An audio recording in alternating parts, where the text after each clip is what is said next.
মানুষ আঘাত দিল এই যে আমারে, তার ভাবনায় পড়ে থাকি চাঁদের আলোয় বসে। এখন সে যে অন্যের ঘরে থাকে অন্যের সাথে। শখের মানুষ তোর কারণে রয়ে গেলাম একা, আর হবে না দেখা রে বন্ধু, আর হবে না দেখা।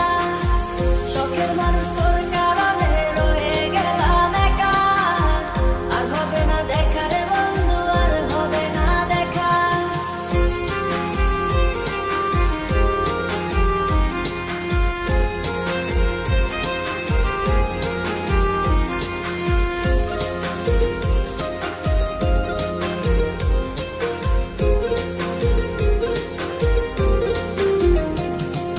যত্ন করে রেখেছিলাম আমার বুকের ভিতর, বুঝিনি তার আশা ছিল অন্য কারো উপর। আমার জীবনটাকে সে করে এলো